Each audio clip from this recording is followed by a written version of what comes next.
Aujourd'hui, j'ai le plaisir de recevoir Florence Escaravage, fondatrice de Love Intelligence et experte reconnue dans l'émission Ça commence aujourd'hui avec Faustine Bollaert. Florence est une spécialiste des relations amoureuses et elle nous éclaire sur un sujet qui nous concerne tous. En quoi l'amour est-il si essentiel dans notre vie ? On est biologiquement programmé pour être aimé. Et aimer, c'est tout, on peut pas lutter très longtemps. On peut avoir des périodes de vie où on est bien célibataire, mais on est quand même programmé pour grandir. Et comme on grandit à 100% dans le lien à l'autre, notre être, il nous pousse à être liés. Dans cet épisode, Florence dévoile plusieurs clés pour bâtir des relations épanouissantes et sincères. Mais s'il y a un truc sur lequel je me suis jamais trompée, c'est ça. C'est-à-dire, c'est la force de la vulnérabilité. Notre lumière, elle est beaucoup plus forte quand on exprime quelque chose qui est vulnérable. Mais Florence va plus loin en brisant certains mythes souvent véhiculés par les coachs en amour et le développement personnel. Et si dans notre quête d'une relation épanouie, nous faisions fausse route ? C'est là où les gens se trompent. Les gens y croient que c'est la compatibilité. Mais en fait, la compatibilité, elle n'est pas fondamentale. Imaginez que la compatibilité ne soit pas si cruciale, que s'aimer soi-même en premier ne soit pas la clé, que se connaître parfaitement ne soit pas nécessaire. Ce que j'adore chez Florence, c'est son approche contre-intuitive qui déconstruit tout ce que je pensais savoir sur les rencontres amoureuses et les relations naissantes. L'état amoureux crée de la dépendance. C'est physiologique. C'est un état pathologique. C'est un échange passionnant qui va à l'encontre des idées reçues et offre une nouvelle perspective sur l'amour et les relations. D'ailleurs, cet épisode a été enregistré avant mes 6 jours de silence sur une péniche, une expérience qui a profondément transformé ma vie et mes questionnements personnels que j'ai évoqués lors de cet échange avec Florence. Les choses ont bien évolué depuis. Si tu veux en savoir plus, n'hésite pas à l'écouter, c'est l'épisode 79. Et bien sûr, tu peux laisser 5 étoiles sur Apple Podcast ou Spotify, ainsi qu'un petit commentaire qui est une grande aide pour l'évolution de ce podcast. Et sur l'Instagram Osez by Nico, tu trouveras les vidéos pépites de cette interview. Bonne écoute. Salut Florence. Salut Nicolas. Comment vas-tu aujourd'hui ? Bon, écoute, je vais super bien parce que je pars en vacances demain. Oh, génial. Tu pars où ? Je pars sur le bassin d'Arcachon pour fêter les 80 ans de ma maman. Oh, génial. Que j'ai aidé à retrouver l'amour. Oh, waouh, incroyable. Elle a fêté ses 1 an et demi là, de relation. Wow. C'est dingue, hein. Comme quoi, ne jamais perdre espoir. Ça va être un peu, je pense, le thème de ce podcast. Moi, honnêtement, en fait, faut dire ce qui est, je t'ai contacté hier ou il y a 2 jours. Enfin, ça s'est fait là ultra rapidement. J'ai dévoré ton livre Love Intelligence en moins de 24 heures. En même temps, vu que le sujet me parlait tellement, moi, tout me parlait et justement, on va parler de tout ça. Juste, première question, j'ai envie de te dire, toi, aujourd'hui, tu arrives dans une soirée, par exemple, avec mes potes, et on te demande qui tu es, qu'est-ce que tu fais, qu'est-ce que tu réponds comme ça ? Bien, je dis que moi, mon métier, c'est d'aider les hommes, les femmes qui sont célibataires ou en couple dans l'abord de leur vie affective. Voilà. En clair, soit à trouver l'amour, soit à franchir une étape difficile en couple. Et c'est mon métier depuis 17 ans. Waouh, incroyable. Tu le dis au début de ton livre, et je pense que ça résume bien ce de quoi on va parler. Tu dis, on n'a jamais été autant ambitieux en amour, jusqu'aujourd'hui. Jamais aucune époque n'a mis autant d'espoir dans le lien affectif. On veut tout, le romantisme, le désir, le sexe, la complicité, la compréhension, l'écoute, le soutien. Sans oublier, bien sûr, la préservation de notre liberté individuelle. Ça me fait rire. Et c'est réjouissant, même si nos attentes pèsent lourd sur le couple. Qu'est-ce que tu penses de, justement, là tu le dis bien, on veut tout aujourd'hui. Ouais. Comment gérer Mais en fait, on veut tout, c'est quand même génial, franchement. Ouais. C'est génial et je pense qu'on peut. On peut avoir l'amour. Bon, d'abord, tu vois, sur Love Intelligence, ce que j'ai pas dit tout à l'heure, c'est qu'on a beaucoup de recul, puisque j'ai formé plus de 170 professionnels qui viennent soit du milieu de la santé, soit qui étaient psy, thérapeutes, soit au contraire qui ont basculé vers ce nouveau métier. Et donc, on a accompagné plus de 135 000 personnes. Et donc, j'ai énormément de recul. C'est comme si on était un observatoire de l'évolution de la vie affective. Et en fait, on peut vouloir tout. Et il faut vouloir tout. Il faut vouloir de la liberté dans son couple. Il faut vouloir de la sexualité. Il faut vouloir de l'état amoureux qui revient régulièrement dans son couple. Il faut vouloir tout ça. Parce que sinon, en fait, ça fonctionne pas. L'amour aujourd'hui, dans une époque où, on sait que le couple qui stagne, qui nous enlève de l'énergie, on va aller voir ailleurs, c'est normal. Avant, on se contraignait, on s'empêchait. Aujourd'hui, on sait que notre être à l'intérieur de nous, il est fait pour progresser. Et donc, c'est normal de vouloir avoir beaucoup de choses dans son couple. Donc, je dis que oui, c'est possible. C'est pas utopique? Justement, ça ne donne pas trop d'attentes? Non, d'abord, alors... Moi, je suis... on dit toujours que les cordonniers sont les plus mal chaussés, mais tu vois, je suis vraiment passionnée par l'amour. Je pense que si j'avais pas monté Love Intelligence, j'aurais pas fêté mes 23 ans de couple. Et moi, j'ai l'impression d'avoir tout dans mon... Ouais. Mais tu sais pourquoi? Parce que j'étais une femme libre, parce que je peux tomber facilement amoureuse, parce que j'étais exigeante, parce que...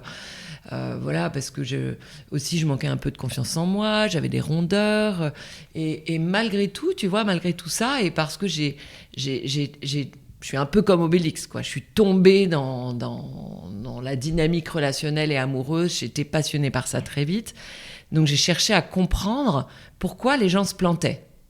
Pourquoi les gens qui étaient en thérapie, ils faisaient un beau travail sur l'estime d'eux-mêmes, mais sur la vie affective, ils n'avançaient pas forcément. Et pourquoi ceux qui travaillent pas mal en dev perso, qui travaillent sur leurs atouts, la confiance en eux, ça les aide pas forcément non plus sur la vie affective. Je comprenais bien que, en fait, on se trompait de sujet, qu'on était à côté de la plaque. Le vrai sujet, c'est la connexion émotionnelle. C'est qu'on est programmé, en fait, pour grandir. Et l'espace où on grandit le plus, c'est dans le lien amoureux avec un autre. Donc forcément, il faut qu'il y ait une émotion qui soit régulière et qui puisse, comme un pont-levis, tu vois, circuler, des émotions qui circulent régulièrement dans le couple. Voilà. Et donc, il n'y a que ça à travailler. Et pour trouver l'amour, et pour trouver la bonne personne, et aussi pour franchir des étapes difficiles de couple, qu'on soit ensemble depuis 3 mois, 3 semaines, 30 ans ou 15 ans. On va développer cette partie-là qui m'a passionné, et notamment dans le livre où il y a eu plein de fois où je trouvais que c'était complètement contre-intuitif, quelque part, ce qui a été donné comme conseil. Et c'est pour ça que le livre m'a un peu chamboulé quand je l'ai lu justement hier soir et ce matin. Et il y a eu des moments où il y a eu un passage où j'ai eu les larmes aux yeux parce que je me suis tellement reconnu dedans. Mais juste avant, j'aimerais savoir comment tu t'es retrouvé à être autant passionné par l'amour et à en faire ton métier. Écoute, c'est venu... En fait, c'est quelqu'un qui a fait émerger ça. J'avais invité des copains et des copines chez nous. On était, mon mari et moi, mariés depuis, 2-3 ans. Et il y avait un type qui s'appelait Jean-Marc, qui avait 41 ans, qui était un copain de mon mari que j'avais vu 3 fois, et qui m'avait vu conseiller mes copines. Et donc lui, il avait eu des jumeaux 14 ans avant, d'une soirée en boîte de nuit, d'une femme où il n'y avait pas d'histoire autre qu'une nuit. Et il avait été en thérapie pendant 14 ans. Il avait beaucoup aimé sa thérapie. Il m'a dit « Mais en amour, ça ne m'aide pas. Et à chaque fois que je te vois, je vois ce que tu racontes. Je sais que c'est toi qui peux m'aider. Et je veux pas que tu le fasses comme avec tes copines, juste 1 ou 2 fois autour d'un café. Je veux te voir tous les 15 jours et te rémunérer jusqu'à ce que je trouve la femme de ma vie. » Et là, je le regarde et je lui dis moi, à l'époque, je travaillais dans le conseil en stratégie pour un grand groupe français. J'étais avec des grands patrons, j'avais même donné des cours sur l'aménagement du territoire à l'ENA, tu vois, et alors être love coach, mais never ever, quoi. Donc je lui dis, mais no way, c'est impossible, vraiment, je donne pas des conseils amoureux, alors encore moins payants. Et puis 2 mois sont passés, et tous les jours, je pensais à lui. Parce qu'en fait, j'avais capté son problème. Et donc je me suis dit, c'est con, je lui dis pas. Et donc 2 mois sont passés, et au bout de 2 mois, ça m'a démangé. Je l'ai appelé, et je lui dis, écoute Jean-Marc, ok. Et donc il me dit ok, mais vraiment sur le contrat de base, c'est-à-dire on se voit 1h30. Et donc il habitait à Perpège et on s'est retrouvés dans un lobby de grand hôtel. Pendant 1h30, je l'ai aidé. Ouais. Il m'a donné des sous pour me payer la séance, que j'ai accepté, c'était le deal. Et il m'a dit on se revoit bien dans 15 jours. J'ai dit ok, voilà. Il a trouvé la femme de sa vie 2 mois et demi après. Donc je l'ai accompagné pendant 3-4 mois. Et ensuite, il a eu 2 enfants avec elle. Enfin, voilà, tu vois. Et il est toujours avec elle. C'est une belle famille. Et en fait, cet événement-là, les gens ont commencé à me dire « Mais tu sais, Florence, t'as toujours été comme ça. » Et alors, on s'était mariés 2-3 ans avant. je me suis rendu compte que la vidéo qui avait été faite, c'était que sur des gens qui, soi-disant, avaient trouvé l'amour grâce à moi, des couples qui s'étaient réparés grâce à moi. Comme je faisais du conseil en stratégie, ils avaient rajouté amoureuse, tu sais, la petite vidéo du mariage. Et voilà, et j'ai commencé à avoir, à un moment donné, des gens que je connaissais pas qui m'appelaient. Et donc, je me suis dit, bon, j'ai vraiment autre chose à faire sur cette terre que du conseil en stratégie pour un grand groupe. Il faut que j'apporte une pierre à l'édifice des relations amoureuses. Et voilà, et je me suis vraiment passionnée. Je me suis dit, il ne faut pas que je le fasse moi toute seule, que je conseille uniquement les gens. Il faut vraiment que je crée ma méthodologie d'accompagnement, ce que j'ai compris qui diffère du développement personnel et qui diffère de la psy, que je crée ma méthodologie d'accompagnement, ce que j'ai fait pendant 2 ans en me faisant valider par un comité voilà, dont j'aimais bien les approches. Et puis ensuite, je me suis lancée, voilà, et on a accompagné plus de 130 000 personnes. Et tu fais un superbe travail, et je trouve que, encore une fois, le livre le résume bien, et tu reparles du développement personnel, et t'en parles à un moment donné, tu dis « Trop de femmes passent leur trentaine à travailler sur elles, à se culpabiliser et à se distancier des relations où elles pourraient être pourtant pilotes de leur vie affective. » Alors, trop de femmes, mais peut-être d'hommes aussi, et je me suis vachement reconnu là-dedans, parce que là, je suis séparé depuis 1 an, après 9 ans de couple. Ouais.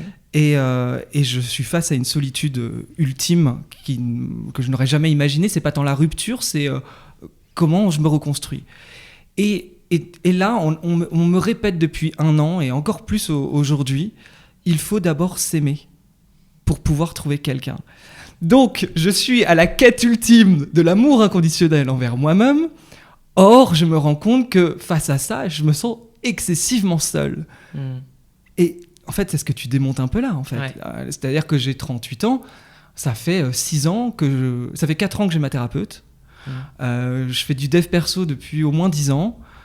Donc, je me dis, mais c'est pour ça, tu vois, mais c'est pour ça que, franchement, il y a 14 millions de gens malheureux. En tout cas, il y a des célibataires heureux, mais il y a beaucoup de célibataires qui en ont marre de l'être. Il y a beaucoup de couples où ça va le dingue dans tous les sens. Et donc, c'est pour ça que dans le bouquin, j'écris toutes ces croyances qui sont vraiment carrément à l'inverse de ce que tout le monde pense. Et notamment celles que tu viens de dire. Donc pourquoi, moi aussi je l'entends tout le temps, il faut d'abord s'aimer soi. Il n'y a pas de problème à s'aimer soi.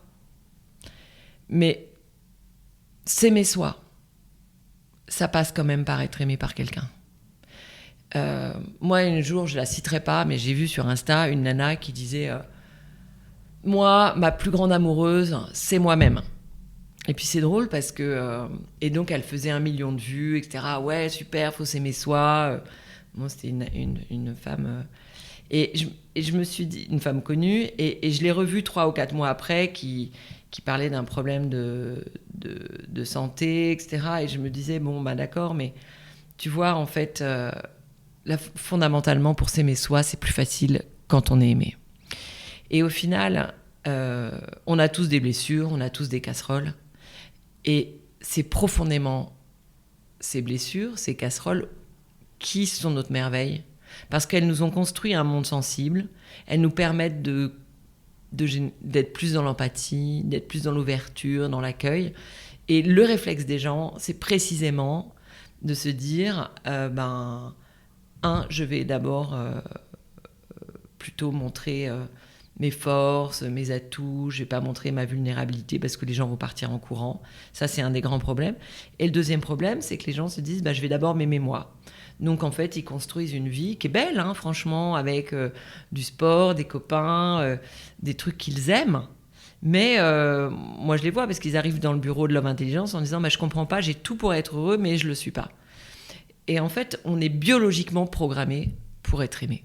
Et aimer, c'est tout. On peut pas lutter très longtemps. On peut avoir des périodes de vie où on est bien célibataire, mais on est quand même programmé pour grandir.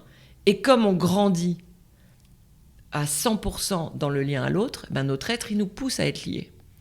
Et puis, quand on est aimé, franchement, c'est quand même beaucoup plus facile d'avoir confiance en soi. Ça nous donne un terreau de confiance pour aller faire plein de trucs individuellement. Donc, je dis, en fait, il y a des choses à comprendre en amour, ce que je raconte dans le livre, voilà, ou tout ce que je fais depuis 17 ans, mais il n'y a pas à se réparer d'abord. Parce que sinon, en fait, on se répare, mais on n'a pas ces fameuses prédispositions pour trouver l'amour, pour être dans l'accueil, et plus on travaille sur soi, plus parfois on affermit ses exigences, on affermit ses critères, et alors qu'en fait, l'amour, c'est se laisser surprendre. Et l'amour, c'est aimer quelqu'un qui est différent de nous. Et souvent, quand on travaille pas mal sur la connaissance de soi, etc., on va se tromper, en fait. On va un peu se tromper de critères parce qu'on va oublier que l'amour, c'est précisément se laisser surprendre par une personnalité qu'on n'avait pas du tout vu venir. C'est tellement parlant parce que j'ai tendance à exiger que l'autre ait fait un travail sur lui, que l'autre ait peut-être une forme de spiritualité ou de recul, et que sinon je vais penser qu'il a pas, et c'est très jugeant ce que je veux dire, il n'a pas un niveau de conscience qui va matcher avec mon niveau de conscience parce que j'ai travaillé sur moi. Mais en fait, c'est très jugeant, ça manque de curiosité et ça ferme les portes. En fait, quand je le dis comme ça, quand tu en parles, je me dis, où est la surprise si on a une attente précise de ce qu'on veut et de ce qu'on attend? Mais clairement, tu sais, ça résonne vachement avec moi qui suis dans ce métier depuis 17 ans. J'en ai rencontré un peu des gourous de la psy surtout. Eh bien, tu sais, ils sont souvent seuls, les gens très connus dans mon domaine. Parce qu'ils sont comme toi. Ils veulent quelqu'un qui a beaucoup travaillé sur soi. Mais en fait, on n'est pas là-dedans du tout. Chacun a son approche individuelle pour grandir. Et en fait, ce qui est intéressant en couple, c'est le chemin. C'est là où les gens se trompent. Les gens y croient que c'est la compatibilité. Mais en fait, la compatibilité... elle n'est pas fondamentale, parce que c'est comme on est un être de lien, on est tous des êtres de lien, en fait, c'est ce qu'on engage dans le lien qui va amener l'autre à révéler telle ou telle couleur de sa personnalité. Donc, on ne peut pas savoir en avance. Il faut vraiment rentrer dans le lien. Toi, tu es différent avec un frère, avec une copine, avec un autre copain, ou tel autre copain, tu vois. Et en fait, on est très caméléon dans le lien. Et donc, c'est ça qui est fondamental de comprendre. Il ne s'agit pas de trouver quelqu'un compatible. Moi, j'ai vu dans mes accompagnements des personnes où on pouvait penser qu'ils n'étaient vraiment pas compatibles. Parce que il y en avait un, il était phobique de l'engagement, ou l'autre, il avait dit ah ben non, mais moi je veux vraiment pas d'une relation très construite. Mais en fait, la qualité du lien fait que ça ouvre des fenêtres, des portes à l'intérieur, que le pont-levis s'abaisse, que tout commence à circuler et que en fait, l'autre il se transforme, il se révèle autrement que ce qu'il a été pendant ces dernières années. Parce qu'on a tous ça à l'intérieur, on a tous ce besoin de se lier. Donc ça dépend. Est-ce qu'on va chercher le digne chez l'autre ? Est-ce qu'on va chercher l'être qui a envie de se lier ? Et ça, il y a une manière de faire pour aller réveiller ça chez l'autre plutôt. Parce que sinon, il y en a beaucoup, ce qu'ils savent faire, c'est réveiller au contraire les postures où t'es quelqu'un de super, mais en fait, en ce moment, c'est pas une bonne phase pour moi. En fait, non, c'est que l'interaction qu'on a créée, elle réveille pas des bonnes choses chez l'autre. C'est ça qu'il faut comprendre, c'est pas travailler sur soi. Tu en parles beaucoup, c'est le premier pilier dans ton livre, justement, c'est dévoiler sa vulnérabilité ou comment être enfin aimé. Et c'est quelque chose que j'aurais pas forcément vu, et notamment tu dis, et je trouve que ça rejoint un peu ce que tu es en train de dire là, plus nous contrôlons en nous efforçant de ne montrer qu'une certaine image de nous, plus notre vrai visage est caché par un masque constitué de nos seuls atouts. Et tu amènes à dire, en fait, on n'est pas obligé d'être monsieur ou madame parfaite et de se présenter comme l'image, le fantasme qu'on se fait de la personne parfaite à un date, à un rendez-vous, et qu'en fait, on peut potentiellement être vulnérable et que c'est notre vulnérabilité qui va nous permettre de connecter, de créer le lien, en tout cas une partie du lien. C'est ça, hein ? C'est ça. En fait, l'amour, c'est vraiment quelque chose de chimique.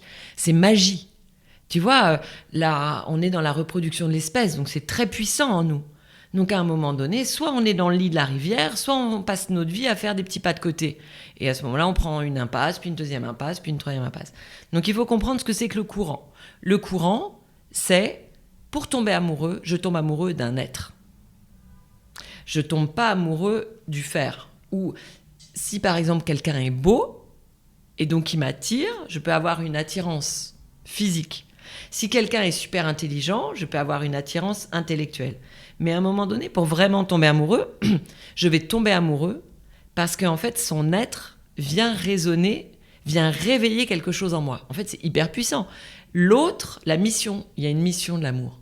La mission de l'amour, c'est de réveiller en moi ce que mon éducation a endormi. Donc c'est ultra puissant. C'est-à-dire que c'est comme si, tout d'un coup, à un moment donné, l'autre, il vient stretcher quelque chose, élargir ma personnalité. C'est pour ça qu'on tombe amoureux. Et donc, pour que ça se passe, si on parle de son sport, de son dernier voyage, et on parle pendant 1 heure de... Alors, le bon plan, si tu vas en Argentine, c'est ça, ou le bon plan, si tu vas à Toulouse, c'est ça, etc. Et bien, en fait, c'est hyper sympa. On va peut-être avoir envie de se revoir, mais on n'aura pas ouvert des fenêtres d'intériorité, et puis on sera dans des postures, en fait, chouettes, mais qu'on pourrait avoir avec des centaines d'autres. Donc, ça poserait pas de problème si on était en 1950. Parce qu'on rencontre pas beaucoup de monde, parce qu'on est après-guerre, et que finalement, assez vite, à un moment donné, on va être sur le vrai. Mais là, on est en 2024. Et en 2024, on est tous sur nos postures un peu Insta de « je te montre tout ce qui va bien dans ma vie ». Et donc, en fait, on n'en voit pas de lumière. Mais ça, moi, tu vois, il y a des soirs où je me couchais sur mon oreiller et je me disais « je lui ai dit de dire ça, de sa vulnérabilité, parce qu'elle avait un rendez-vous, il avait un rendez-vous le lendemain soir. » Et je trouillotais, en fait. Mais s'il y a un truc sur lequel je me suis jamais trompée, c'est ça. C'est-à-dire, c'est la force de la vulnérabilité. Notre lumière, elle est beaucoup plus forte quand on exprime quelque chose qui est vulnérable. C'est-à-dire que si tu es quelqu'un de fort, si tu es quelqu'un de lumineux, si juste avant toi, là, j'avais une cliente, c'est énorme tout ce qu'elle est, si tu veux. C'est énorme. Mais si elle ne montre pas sa vulnérabilité, d'abord, elle va attirer les faibles, parce que elle va montrer que c'est force. Et ensuite, elle va perdre un gros pourcentage de sa lumière. Si en revanche, elle ouvre un petit espace, juste 15 minutes dans un échange, elle va parler de tout ce qui va bien, mais à un moment donné, elle prend le temps d'expliquer peut-être ce qu'a été son épreuve la plus grande dans sa vie, qui a coloré clairement, tu vois, sa vision du monde, qui lui a donné une sensibilité. Alors là, je capte l'être. Et le soir, ce type qui prend un verre avec elle, il va se coucher en se disant « Cette fille, je suis arrivée en me disant « Non, ça va pas le faire pour ci, pour ça, tu vois ?» Et puis, en fait, non, j'ai été pincée. Et c'est là où, alors, ça peut commencer à circuler, parce qu'on est de être à être, et non de posture de faire, ou encore pire d'avoir. Tu vois, ceux qui montrent ce qu'ils ont, ça, c'est une cata. Mais souvent, on fait pas ça, on est plutôt dans le faire. L'humour, par exemple. On se dit, tiens, l'humour, c'est top. Mais non, l'humour, c'est chouette, mais c'est faire un pas de côté de soi. Donc, faire un pas de côté de soi, ça manque un peu de lecture sur l'être. L'humour, c'est bien, mais il ne faut pas être que dans l'humour. Donc, la vulnérabilité, c'est gagner du temps. Tu vois, c'est fatigant de faire des rencontres, de se raconter. Donc, il n'y a pas d'enjeu. Il faut juste être vrai avec quelqu'un.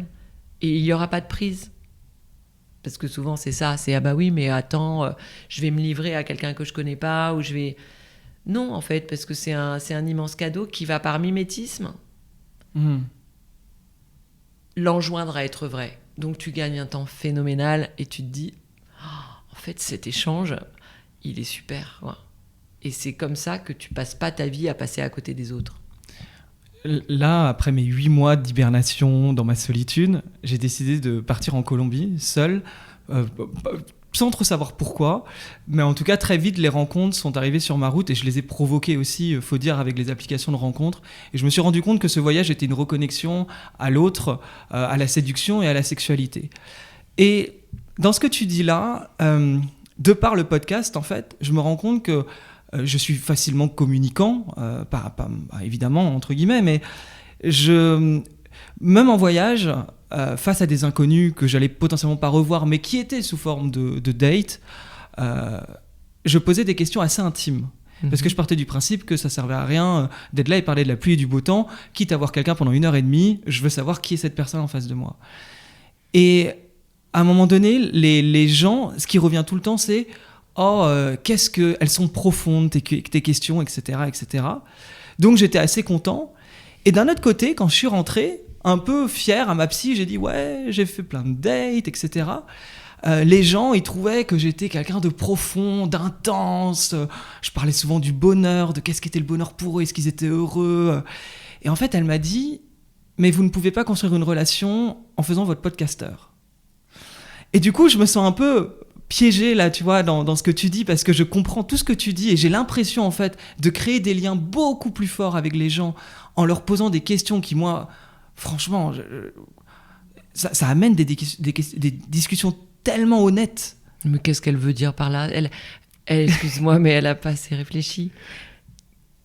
Tu peux pas t'en vouloir d'établir un échange joli, beau. Je veux dire, c'est quand même un cadeau que tu fais à l'autre dans une rencontre, dans un voyage. Donc je pense que voilà, c'était peut-être une maladresse de sa part. Parce que, est-ce que toi, en revanche, Nicolas, c'est parfois la tendance quand on pose pas mal de questions, qu'on s'intéresse vraiment aux gens, on oublie de parler de soi. Est-ce que toi, tu prenais quand même 50% de l'espace pour te laisser connaître ? Ou parce que tu sais, quand on est tellement fort comme ça, dans ces postures questionnantes, eh ben l'autre, c'est un tel cadeau que tu lui fais, qui se livre, et puis toi, tu peux oublier. Est-ce que toi, tu parlais de toi un peu ? En fait, je vois que souvent, je vais tomber dans le côté je sais poser des questions et en plus, je fais de la numérologie à côté. Alors, en 2-2, c'est quoi ta date de naissance ? Et je pars un peu sur je te fais ta numérologie. Je sais en plus que ça n'apporte pas grand-chose, si ce n'est je suis pas là pour faire une consultation. Et là, je déborde quand même beaucoup. Et quand je parle de moi, peut-être que, et je réalise que je sais dire ce que je dois dire, même dans mes faiblesses, mais qui me font briller. Ah ouais, bah tu vois. Des faiblesses qui font briller, mais est-ce que réellement c'est de la vulnérabilité pure ? Tu sais, les faiblesses qui font briller, c'est-à-dire je sais quelles sont les faiblesses qui font briller, là, tu as une posture de contrôle. Le contrôle, ça tue l'attraction. Pourquoi ? Parce qu'en fait, il y a une forme de, tu vois, de schéma répétitif. Donc, une posture de vulnérabilité, c'est une posture où tu es dedans. Voilà. Tu vois. Si tu n'es pas dedans, tu peux raconter toutes les épreuves que tu veux, ça n'envoie rien. Donc c'est bien que tu me poses cette question, parce que si c'est ouais, je te dis ça, l'air de rien, genre c'est pas grave, ça marche pas. C'est pour ça qu'il faut pas parler d'un événement qui a été bien géré, qui n'existe plus finalement dans notre quotidien d'aujourd'hui. Il faut parler de quelque chose qui nous marque. C'est peut-être en fonction des rendez-vous, des événements différents, tu vois. Donc je pense qu'il y a deux choses par rapport à ce que tu dis. Un, c'est qu'il faut prendre 50% de l'espace dans un échange avec quelqu'un qu'on ne connaît pas. Ouais. Parce que sinon, en fait, le contrat, il n'est pas là. Si tu veux, le contrat, c'est tiens, on est là pour se découvrir. Et peut-être que ta psy, ce qu'elle disait bien, c'était ça, sauf que elle aurait peut-être juste pu te dire, en fait, ce qu'il faut, c'est que tu te livres aussi. C'est ça. Il faut que tu te livres la même moitié du temps. Parce que sinon, l'autre, il part avec un moment de qualité, mais il n'a pas été imprégné par ta merveille. Donc, il faut vraiment, à un moment donné, couper l'autre en disant « mais j'adore t'écouter, c'est vraiment passionnant, mais comme là, on est là pour se découvrir, je vais prendre un peu d'espace pour te parler de moi. Donc, dis-moi, tu veux que je te parle de quoi ? De mes rêves, de la phase de vie que je traverse en ce moment.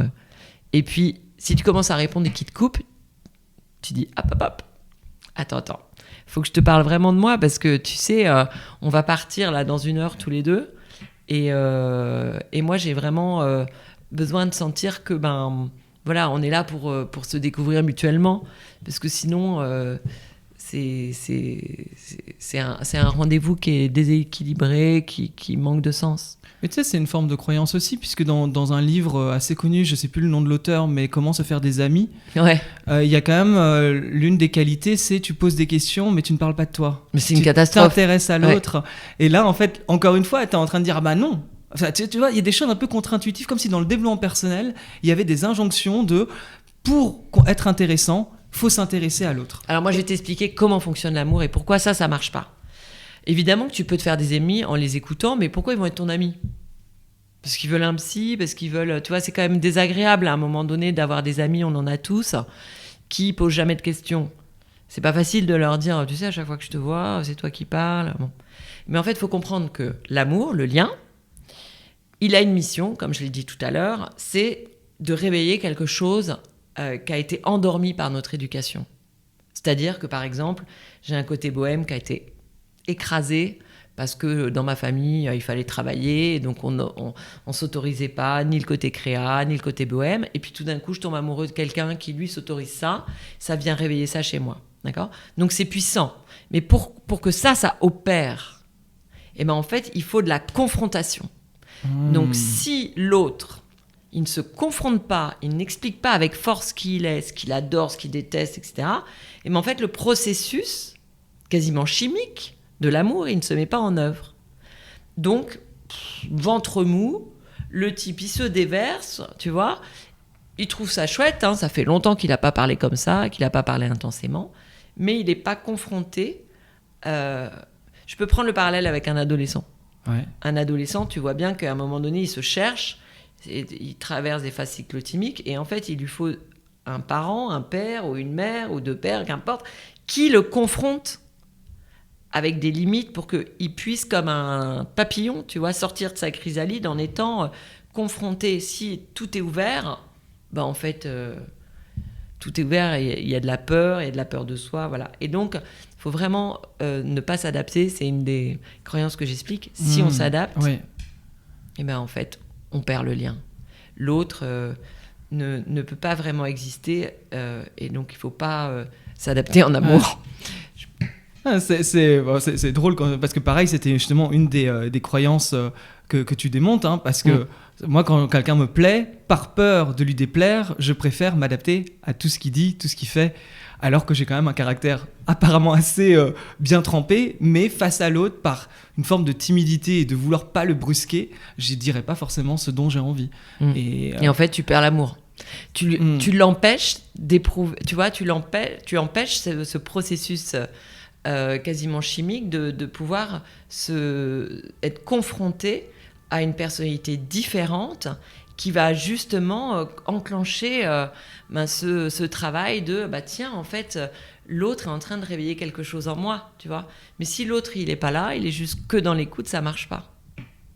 Ça marche en amour, mais ça marche dans les relations humaines, en fait. Bien sûr. Je pense que tout ce que tu peux, tout ce que tu dis dans tes livres ou dans tes coachings ça amène à améliorer ses relations en règle générale. Mais bien sûr. Et puis c'est vraiment une question aussi de respect, tu vois, de l'autre aussi. Parce que d'une certaine manière, l'autre, il a besoin de sentir qui tu es, de comprendre voilà, quel est ton parcours, ta trajectoire, etc. Et donc, se respecter soi et respecter l'autre, c'est vraiment... ne pas dire en fait il y a un soleil avec un écosystème, tu vois, et moi je tourne autour. Il n'y a pas un soleil, quoi. Il y a deux planètes qui sont au même niveau et qui vont se découvrir. Mais évidemment en amitié c'est pareil, mais au boulot c'est pareil. Moi je me souviens quand j'étais dans la grosse boîte là, dans laquelle je travaillais, ceux qui étaient les personnes que je valorisais et qui étaient des bons patrons, c'était ceux qui osaient déjà dire là où ils étaient mauvais, parce qu'en fait, ça crée de la confiance. Et puis, c'est ceux qui, évidemment, permettaient à leurs équipes aussi d'être confrontants. Ouais. Parce que, en fait, c'est la richesse, elle est là. Hein. Quand on ose être confrontant avec notre N+1, c'est qu'on lui montre, on apporte de la créativité à l'entreprise, on lui montre notre point de vue, et alors, il va pouvoir nous respecter. Quand on s'adapte, en fait, c'est comme si on permettait à l'autre de ne pas nous respecter. Et dans ce que tu dis là, en fait, je me rends compte que d'une, faut se connaître assez pour du coup savoir quelles sont ses limites, quelles sont ses envies, qu'est-ce qu'on attend, qu'est-ce qu'on veut aussi. Il n'y a pas... est-ce que, sans peut-être s'aimer, est-ce qu'il n'y a pas besoin de se connaître un minimum pour pouvoir engager une relation ? Alors là-dessus, encore, tu vois... Pour moi, ça, je suis encore pas d'accord. Et je sais que je vais à l'encontre de tout ce qu'on pense. Ouais, parce que tu dis d'ailleurs, la croyance, il faut avoir confiance en soi pour séduire et être heureux. En amour, pour toi, c'est faux. Bah oui, heureusement, t'imagines. Sinon, il n'y aurait pas beaucoup de bébés sur Terre, quoi. Alors donc, en clair, il y a 2 catégories de population. Il y a ceux qui ont confiance en eux, eux, ils peuvent trouver l'amour, et tous les autres, boum, dans la mer, quoi. Non, ça serait pathétique, t'imagines. Et heureusement que ça se passe pas comme ça, et heureusement que tous les psys qui disent ça n'ont pas raison là-dessus. Tout le monde ne dit pas ça. En fait, c'est très beau. D'ailleurs, regarde, je sais pas un petit bébé, ce que ça provoque, ou même un petit truc tout mignon, voilà, il y a tout d'un coup un cœur qui s'ouvre, voilà, et donc le fragile, c'est beau. Et plus on est puissant, plus on est fragile, parce que plus t'es puissant, plus tu vois, t'es ambitieux, tu fais des trucs, tu te mets des petits enjeux, ou tu te mets un beau défi, ou tu traverses une phase de vie intense, il y a forcément des moments quand même où c'est difficile. Et quand tu peux déposer ce difficile avec ton chéri, parce que tu sais que voilà, il va t'écouter, et en fait c'est ça le terreau d'amour, quoi. L'amour, c'est un terreau où tu viens puiser, tu vois, tu vas te ressourcer, c'est comme un oiseau qui va venir boire, et puis après tu peux repartir sur ta journée, affronter tes enjeux, etc. Tu vois, t'as pas besoin en plus quand tu retrouves ton chéri d'être celui qui est fort, celui qui va tout est bien, non. On est toutes les couleurs, on a plein de forces, et puis on a aussi plein de vulnérabilités. Faut arrêter de jouer que sur les forces. Je sais que t'en parles dans le livre, et j'en ai parlé dans mes épisodes de solo quand j'étais en Colombie, de dépendance affective, et ça s'est vraiment joué davantage là quand je suis rentré, parce que donc j'ai expérimenté les rencontres en Colombie, j'ai vraiment reconnecté à cette envie de vouloir créer du lien, donc qu'effectivement jouer l'ermite pendant 8 mois, c'est pas non plus ce qui me rend épanoui. Par contre, les relations à créer, ça me rend épanoui. Donc super, dossier classé. Je rentre en France, mais je devais repartir pour un séminaire de David Laroche, que tu connais peut-être à Bruxelles. Il a une vision de l'amour, que je t'en parle d'ailleurs aussi, qui est assez intéressante. Je pars et je me retrouve à matcher avec quelqu'un, avec un mec sur une application, et genre dès le 3e message, il y a une connexion. Dès le 3e message, c'est vas-y, le date, on se retrouve à l'aéroport et on part en week-end. Et en fait, là, ça ne désemplit pas, c'est-à-dire qu'on parle tout le temps. La conversation, elle est intense, elle est intéressante. Mais vous n'étiez pas vus. On s'était pas vus. Mais ça part sur les chapeaux de roue. Et en fait, je passe mon séminaire où en plus, je chope le Covid. Donc, en soi, je suis pas hyper en forme, mais pourtant, je reste jusqu'à 2h du mat à parler avec lui. Je suis avec mes neurophènes. Et je suis emballé, mais je me rends pas trop compte. Je rentre à Paris, je suis malade, et il m'appelle le soir.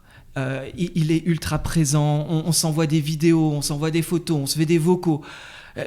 Il est passionnant, on a les mêmes goûts musicaux, on s'envoie des musiques. Enfin, ça peut paraître tout bête, mais c'est quelqu'un, on est sur la même longueur d'onde.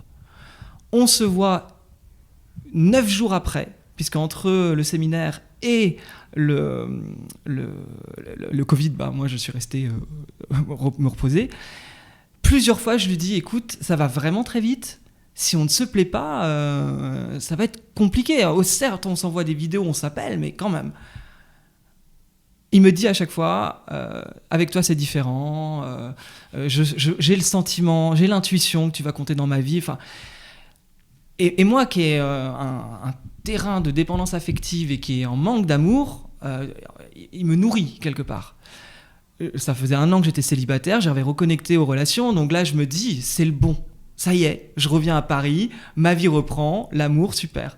On se voit, ça se passe super bien. Il est très honnête, il dit les choses, c'est très fluide, il me met face à mes insécurités, mais sans jugement.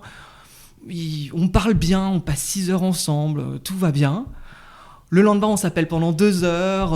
Vraiment, tout va super bien, si ce n'est qu'effectivement... J'ai très peur, je suis terrorisé.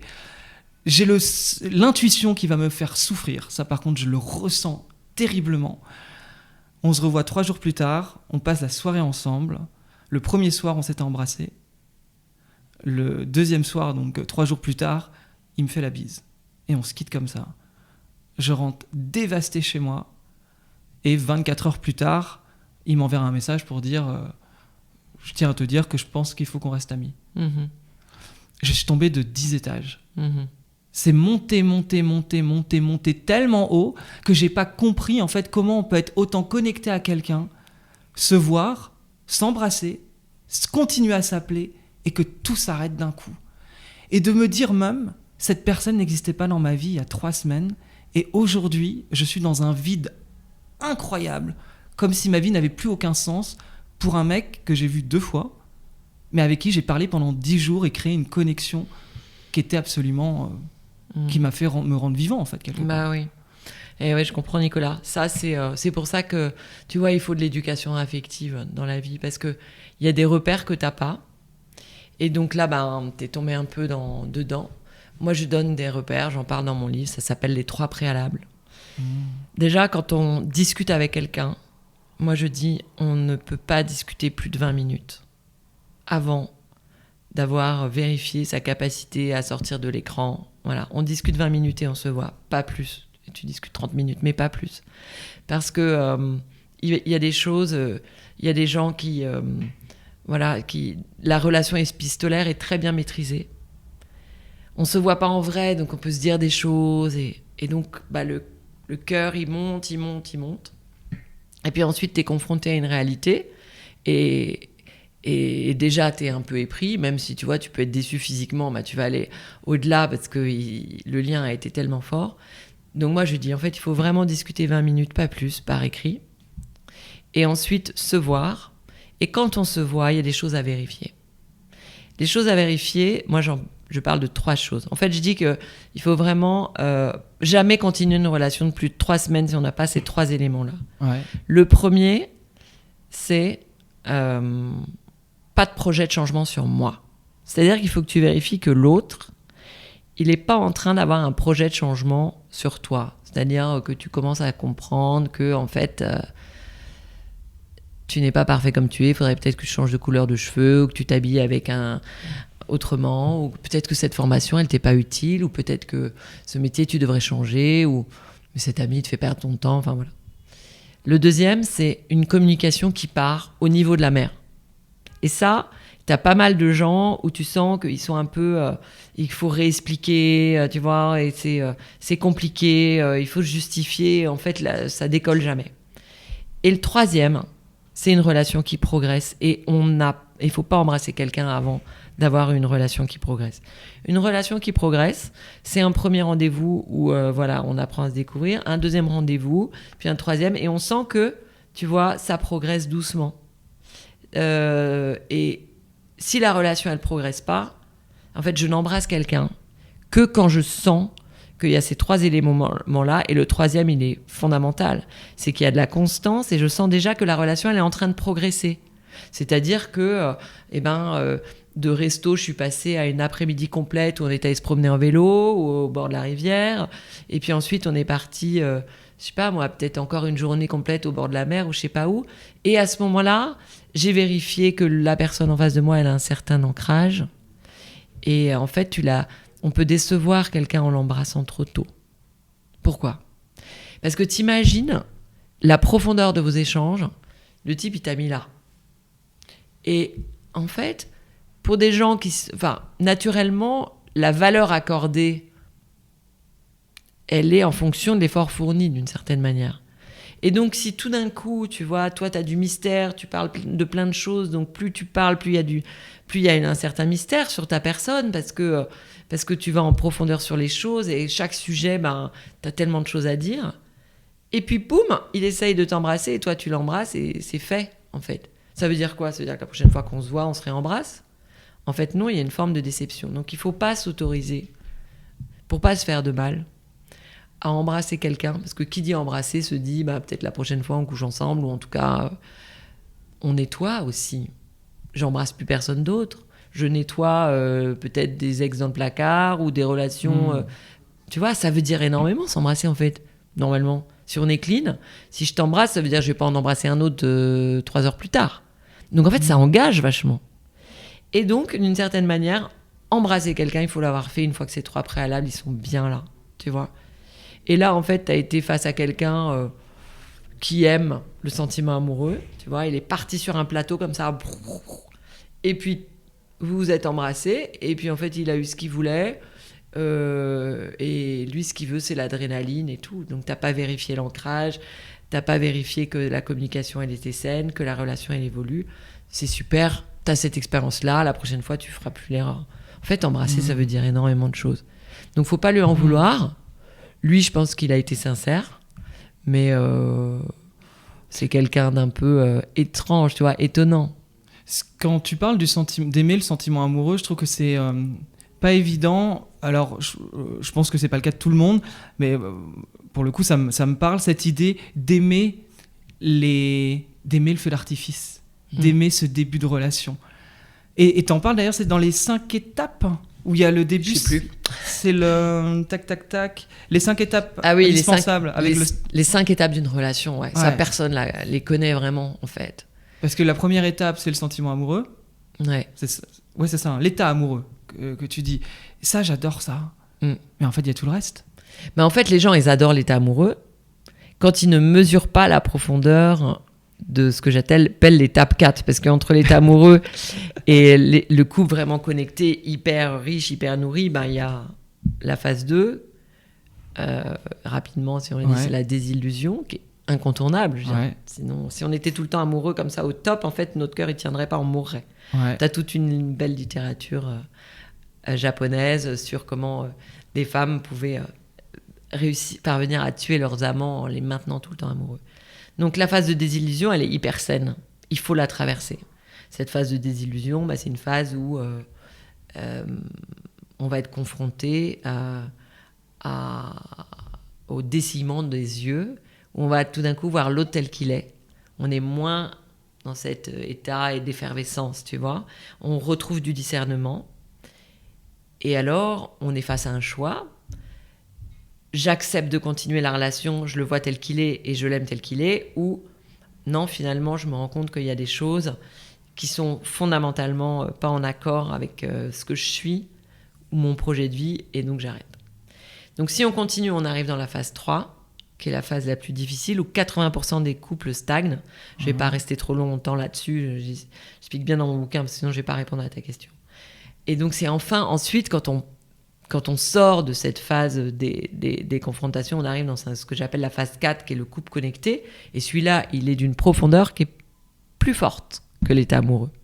Et en fait, on vient reconvoquer dans cette phase 4, et j'apprends comment le faire, comment venir reconvoquer l'état amoureux régulièrement dans cette phase 4. Mais donc, quand on n'a jamais vraiment atteint cette phase 4, en fait, on préfère ces papillons dans le ventre et tout, qui sont nécessaires. Mais qui sont déstabilisants, et puis qu'à un moment donné on s'essouffle, tu vois. C'est un peu comme sur Insta, au bout d'un moment on veut toujours plus de trucs, et là on tombe amoureux vite, et puis on se désamoure encore plus vite. À mon avis, c'était le cas du type que tu as rencontré, et donc on veut de l'adrénaline, mais en fait non. C'est chouette cet état amoureux, mais l'état amoureux dans la phase 4, il est beaucoup plus fort encore. Il est moins constant, mais tu le reconvoques et il est beaucoup plus fort, parce qu'il y a tout ce que vous avez traversé ensemble, le chemin que vous avez bâti ensemble, les étapes franchies, peut-être les difficultés. Quand on parle comme ça, tu sais, ça me paraît presque une montagne. Tu vois, je me dis, ça demande tellement En fait, tu l'as dit au début, il n'y a pas vraiment d'éducation affective dans la vie, et tu te lances à corps perdu, à cœur perdu. Et tu te retrouves face à des déceptions qui te blessent potentielles, ou des réussites tout de suite, mais peut-être que tu t'ennuies parce que tu n'arrives pas à reconvoquer justement peut-être ce feu sacré dans ton couple, la sexualité qui s'endort. Je trouve que c'est comme si moi le couple et l'amour aujourd'hui, ça me paraissait être une porte que je réouvre parce que j'ai laissé mon couple de 9 ans s'endormir, et de me dire waouh, faut repartir à zéro, donc faut repartir sur la rencontre, et ensuite tout ce que ça va amener, en fait, le reste, de pouvoir garder en fait son couple aux différentes étapes là que tu viens de dire brièvement, mais en tout cas à ne pas se réendormir pour se reséparer au bout de 3, 4, 15, 20 ans, enfin peu importe, parce que tout d'un coup, merde, on a loupé un truc.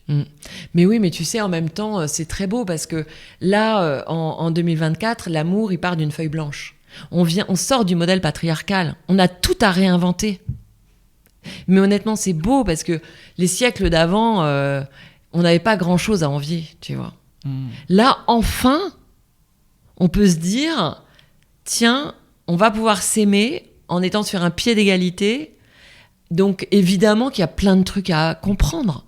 Moi, quand je donne là, mes formations à ceux qui veulent devenir professionnels, ils se disent, mais c'est un secret bien gardé. Pourquoi, en fait, personne ne le connaît? En fait, personne ne le connaît parce que c'est nouveau. Parce que c'est nouveau de savoir... Avant, tu vois, on rentrait dans les chaussures du modèle patriarcal, et puis, voilà, chacun avait sa place. Là, le couple d'aujourd'hui, il part d'une feuille blanche, et en fait, ça va être en fonction des forces de chacun que le couple va se constituer, tu vois. Franchement, c'est magnifique. On vit une époque formidable de ce point de vue-là. Sauf qu'évidemment, il y a plein de choses qui nous mènent dans les voies sans issue.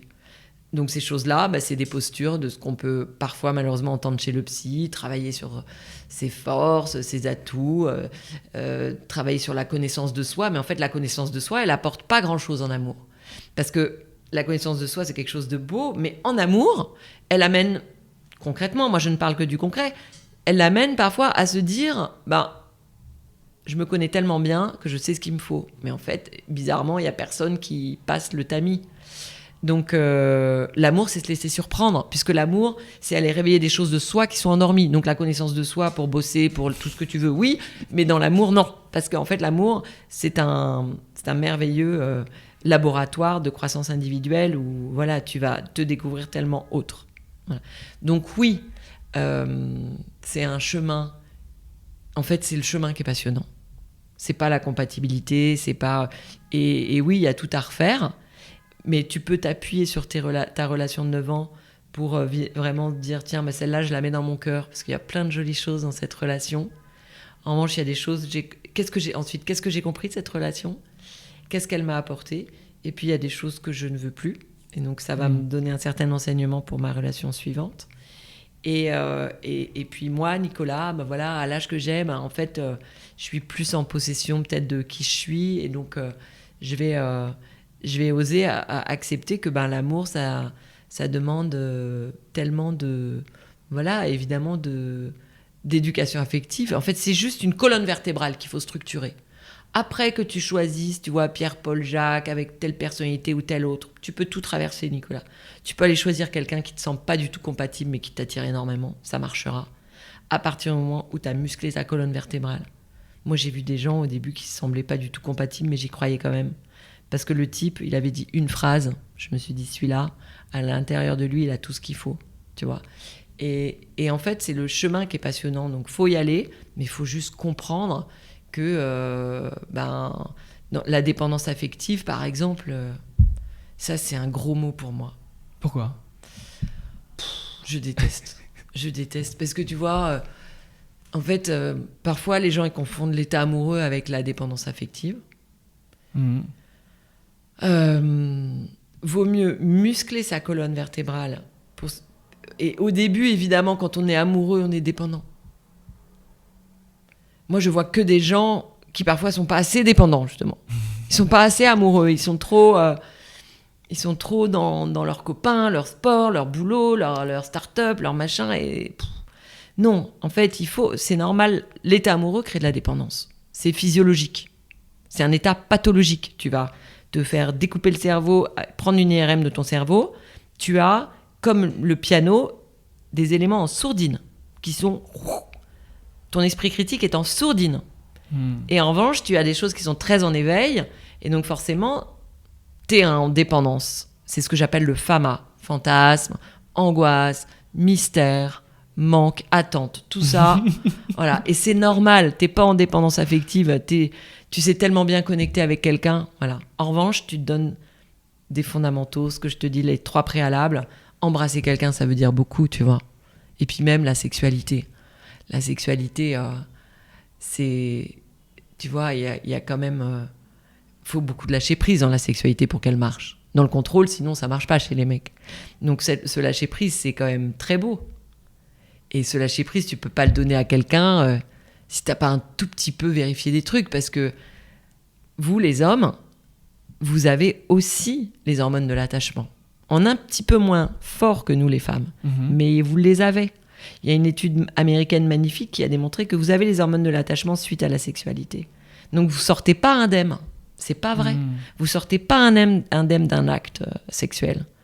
Donc il y a des hormones de l'attachement qui se créent. Et donc avant de, tu vois, de mettre en branle toute cette machine qui va à un moment donné t'attacher à l'autre, parce que tu auras eu un acte sexuel unique ou répété, eh ben, il faut quand même avoir vérifié quelques préalables. Toi, aujourd'hui, tu as 23 ans de mariage. Comment tu te sens dans ta vie de couple, de mariage? C'est énorme. C'est énorme. Non, franchement, c'est énorme. Mais qu'est-ce que j'ai traversé comme truc? D'abord, ça m'est arrivé de tomber amoureuse d'autres personnes. Okay. Et c'est qu'est-ce que j'en ai fait? Tu vois, avec Faustine, on a parlé de ces sujets-là. C'est très joli, c'est pas grave. À un moment donné, si toi, t'as été pendant 9 ans, c'est normal d'avoir un coup de cœur. C'est juste une magnifique alerte pour se dire, tiens, d'abord, je vais peut-être plutôt sauter sur mon conjoint. Ce soir, ça va bien marcher. Et puis ensuite, c'est qu'est-ce que je dois réinvestir? Allez, là, je suis dans une phase de crise. En fait, il faut que je réinvestisse des choses, c'est qu'il y a des choses qui me manquent. Donc, et puis sinon, si tu tombes amoureux de quelqu'un d'autre, ben c'est joli aussi. Parce qu'en fait, ce quelqu'un d'autre, il est en train de réveiller une partie de toi que tu n'avais pas réveillée. Mais tu peux pas tout réveiller. Hein, on vit sur Terre que, je sais pas, moi, à 80 ans ou 95 ans.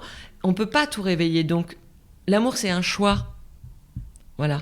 Et donc, ce qui est très beau, moi en tout cas qui ai 23 ans, voilà, c'est qu'on s'est aidés dans des moments où on a été un peu plus down. Et puis bon, on a 3 enfants, donc on a traversé des choses passionnantes, des choses difficiles. Hein.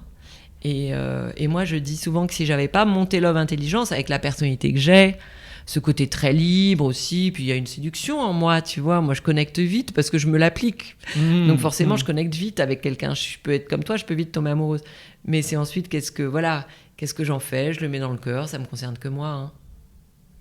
Et ce qui est beau, c'est la qualité de lien que tu établis avec l'autre, tout ce que tu traverses, puis aujourd'hui on peut, voilà, régulièrement on se parle de nos épreuves, de nos rêves, et il n'est pas le même aujourd'hui qu'il n'était hier, parce qu'il a eu tel enjeu, et en fait, si tu portes ce regard-là, ben, alors ton couple, il peut être franchement top, quoi. Et comment faire durer la sexualité sur la durée? Ça, c'est une question je ne comprends pas. C'est un trou noir. Ah ouais. De me dire comment on peut ne pas, à un moment donné, trop s'habituer et tomber dans une routine qui fait qu'au bout de X temps, je pense que ça dépend de chaque personne, mais se dire, bon ben, je suis lassé et il me faut de la nouveauté, il faut autre chose pour stimuler le désir. Et je ne sais pas si tu as une clé à ce niveau-là, j'imagine que oui. Bah, ça, c'est vraiment propre à chacun. Moi, je ne veux pas être trop présomptueuse là-dessus. Je ne peux parler que de ce que je connais dans Love Intelligence. Je sais juste une chose, c'est que quand j'ai formé des sexologues sur la partie amoureuse, parce qu'ils se sentaient ils sentaient qu'il manquait une carte quand ils recevaient un patient ou une patiente sur le côté amoureux. Et ben, ces sexologues, quand ils ont été formés, leur travail s'est vu facilité parce qu'en remettant de l'état amoureux, en fait, la sexualité revenait. Et donc, moi, je sais une chose, c'est que la sexualité nous aide, évidemment, quand même à être amoureux, mais pour apporter c'est peut-être le regard qu'on pose sur le sexe, tu vois. Plutôt que la nouveauté, d'abord, il faut beaucoup parler, il faut beaucoup s'autoriser, voilà. Tu peux, avec un partenaire avec lequel tu es depuis longtemps, on peut tout se dire, on peut investiguer des trucs, et dans un climat de confiance qui est énorme quand même. Donc ça, c'est beau. Et ensuite, il y a quelque chose d'assez sacré, parce qu'il y a un lien peut-être de fidélité, voilà. Et donc, je crois que ce qui est joli, c'est cette confiance qui s'établit, c'est tous les possibles qui sont... Voilà, parce que la sexualité est quand même, peut être réinventée, tu vois. Peut être réinventée, puis il y a quelque chose d'assez sacré. Il faut remettre un peu de sacré dans la sexualité, je trouve. Et voilà. Après, c'est peut-être le regard posé, tu vois, sur la sexualité. Et ensuite, il y a un contrat implicite de couple que vous pouvez établir. Tu vois, qu'est-ce qu'on a le droit de faire, qu'est-ce qu'on n'a pas le droit de faire. Voilà. Moi, je vois beaucoup de couples qui s'épanouissent dans une sexualité unique. Mais voilà, ça demande de se libérer de beaucoup de choses, d'oser mettre des actes sexuels dans différentes couleurs, en fonction des moments, des phases de vie qu'on traverse. Est-ce qu'aujourd'hui, même dans un couple hétéro, l'ouverture du couple sous forme de couple libre est quelque chose qui est de plus en plus vu et de plus en plus adapté? Enfin, qui est adapté. Alors, dans un couple libre, dans un couple hétéro, pardon, pour répondre à ta question, Nico, le couple libre, il n'a pas fait ses preuves. Ok. Non, il n'a pas fait ses preuves. En fait, le couple libre, c'est plus un moment de vie qu'on traverse, souvent vers la trentaine. On va faire cette expérience-là. Et puis, à un moment donné, on accouche d'une conviction que, non, en fait, je suis... Voilà, c'est... Mais depuis Sartre et Beauvoir, hein, c'est compliqué. Parce que, en fait, on vient contre une loi naturelle qui est... l'état amoureux, c'est un vecteur, tu vois. Donc, tu peux pas avoir en toi 2 vecteurs. Tu peux aimer plein de monde, mais l'état amoureux, tu peux pas l'avoir avec 2 personnes. Ça va être 2 amours très différents. Donc, forcément, t'es absent si t'aimes quelqu'un d'autre ou si t'es avec un autre. Donc forcément, t'es moins dans ta relation. Et puis forcément, les crises, tu vas pas les gérer de la même manière, avec le même investissement, etc. Donc tu vas pas te réadapter, tu vas pas te transformer, tu vas pas être dans ces grands laboratoires, tu vois, très laboureurs, etc. Donc en fait, tu vas faire des quarts de trucs. Donc moi, j'y crois pas trop, mais ça, c'est plus par expérience. Je vois, enfin tu vois, j'ai plein de gens qui viennent me voir, qui ont fait des études là-dessus. T'en as pas un qui a démontré que sur la durée, ça peut marcher sur une période courte, de quelques mois, voire quelques années courtes, mais c'est très rare ceux qui arrivent à le tenir sur la durée. C'est intéressant, comme quoi ça fait partie aussi des expériences et que tout ça c'est loin d'être un long fleuve tranquille en fait, que la relation du moment en fait où il y a cet état amoureux qui débute et qu'on rentre dans une sorte de chemin de vie à 2, en fait tout est possible s'il y a de la communication, du respect, de la bienveillance. Je pense de la communication en fait. Je crois et beaucoup de confrontation aussi. Et de confrontation. Parce que si t'as pas la confrontation, tu vois, si tu veux toujours faire plaisir, etc., ben en fait, tu empêches l'autre de t'aimer. Donc la bienveillance, la com, tout ça, ça suffit pas. Hein. il faut un être confrontant pour que le process amoureux, voilà, il se mette en place régulièrement. Si on s'adapte, en fait, c'est comme si l'autre, on lui donnait une toute-puissance et qu'on lui proposait de s'aimer lui-même. Et en fait, lui, il se déteste à s'aimer lui-même. Il le sait pas consciemment, personne. C'est rare ceux qui vont avoir conscience de ça. Mais en fait, c'est ce qui se passe. Et en fait, lui, à l'intérieur de lui, ce dont il a envie, c'est d'aimer un autre. Et donc, il faut lui permettre ça. Aimer un autre, c'est en étant confrontant. J'en parle beaucoup de ça parce que c'est l'erreur de plein de gens. C'est un sujet passionnant. Ouais. On arrive à la fin. J'ai une question signature au podcast qui est: qu'est-ce que tu as osé de plus grand dans ta vie? T'as osé, mais qu'as-tu vraiment osé de plus grand? Bah écoute, quand je fais travailler là sur la masterclass, je dis toujours en dehors de vos enfants. Donc en dehors de l'amour et de mes enfants, c'est Love Intelligence. Parce que quand j'ai commencé, j'avais que des gens qui pensaient tout ça, quoi. Toutes ces histoires de psy, travailler sur soi, d'abord travailler sur ses blessures, et puis le développement personnel, s'aimer soi, etc. Et moi, je voyais bien qu'on n'y était pas du tout, en fait, que ça rendait malheureux, qu'il y avait plein de couples malheureux. Et donc, j'avais envie d'apporter une autre pierre. Et donc, au début, c'était difficile d'oser tracer sa voie, etc. Et maintenant, je vois bien qu'en fait, il faut absolument que tout le monde, à l'école, à la petite école, quand on se marie, et donc c'est ça ma plus grande œuvre, quoi. C'est de continuer un petit peu seul, encore un peu, à oser dire que cette éducation-là, mais pas telle qu'on l'a fait dans l'école, consentement, harcèlement, sexualité, c'est pas ça qu'il faut apprendre. Ce qu'il faut apprendre, c'est comment établir une belle qualité de relation et comment la faire grandir. Voilà, donc c'est ça ma plus grande œuvre dans ma vie. J'adore. En dehors de mes enfants. J'adore, tu sais que c'est vrai que je l'ai pas forcément dit au début, mais effectivement, tu as évoqué Faustine, on se connaît via l'émission Ça commence aujourd'hui avec Faustine Bollard, là où je travaille et où toi tu interviens en tant qu'experte. Souvent, depuis 8 ans. Enfin, j'allais dire souvent, ouais. Principalement sur des thèmes amoureux, évidemment. Et je sais qu'avec Alex, mon binôme avec qui je travaille, à chaque fois, on adore tellement tes interventions sur les thèmes amoureux, parce que comme dans ton livre, t'as une sincérité et une une unicité en fait dans ta manière d'être qui est propre à toi. Et ça, je pense que c'est tout ce que tu dis depuis tout à l'heure, c'est juste vibrer qui on est, de s'assumer, d'être, et en fait, ça fonctionne. Mais en fait, ça fonctionne. Avant-hier, j'ai remis un diplôme à 5 filles qui avaient bossé pendant 8 mois sur la formation, et il y en a une qui m'a dit, mais j'ai l'impression qu'on a découvert un secret d'État. Et pourquoi on le transmet pas ? Mais en fait, c'est ça, moi, c'est ça mon combat, quoi, si tu veux. C'est stop, arrêtons de nous faire mal. Il y a des divorces qui sont utiles, mais des divorces qui pourraient être, évités. Et donc, arrêtons de nous faire mal, et aussi cette violence, et voilà, et découvrons que, en fait, c'est comme apprendre à faire du vélo, quoi. À un moment donné, la première fois que tu montes sur un vélo, il y a quelqu'un qui t'a montré comment ça marche, où elle est la pédale, que tu vas peut-être pas prendre une descente comme ça pour ton... Tu vois, ça s'apprend, c'est tout. Mais avant, d'une certaine manière, ça s'apprenait. Chez les juifs, chez les cathos, chez les musulmans, ça se transmettait, ça. Tu vois, il y avait des communautés, en fait. Ouais. Et aujourd'hui, ça se perd beaucoup. Et puis en plus, aujourd'hui, c'est nouveau, parce que le modèle patriarcal, il est bien loin derrière nous, et ça, c'est chouette.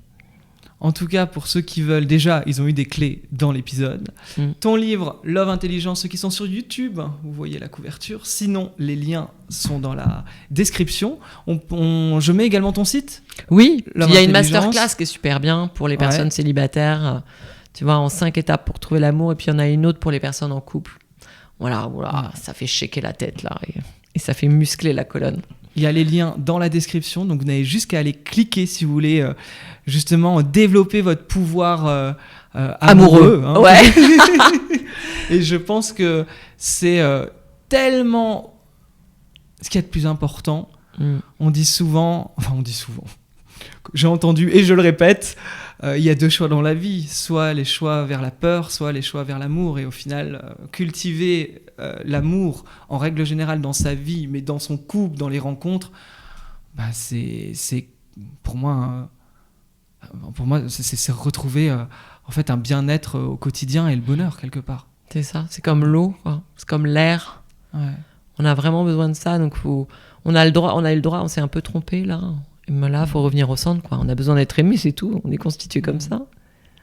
Merci beaucoup Florence. Merci Nicolas, c'était un plaisir. Hein. À bientôt. À bientôt. Salut. Merci d'avoir écouté cet épisode jusqu'au bout. J'espère sincèrement que cet échange avec Florence Escaravage a pu t'inspirer en tout cas à appréhender tes futures rencontres amoureuses d'une autre manière. C'est vraiment ce que j'ai compris, en tout cas avec elle, avec ses conseils contre-intuitifs. Et même peut-être, si tu es dans une relation, dans un mariage, peu importe, à revoir la relation avec ta femme, ton mari, ton conjoint, ta conjointe, en tout cas d'une autre manière. Essayer de connecter peut-être de manière plus émotionnelle, avec plus de vulnérabilité, plus confrontante aussi, ou confrontant. En tout cas, j'ai beaucoup aimé cet épisode qui m'a beaucoup inspiré. Comme je l'ai dit dans l'intro, j'ai fait cet épisode au début de l'été.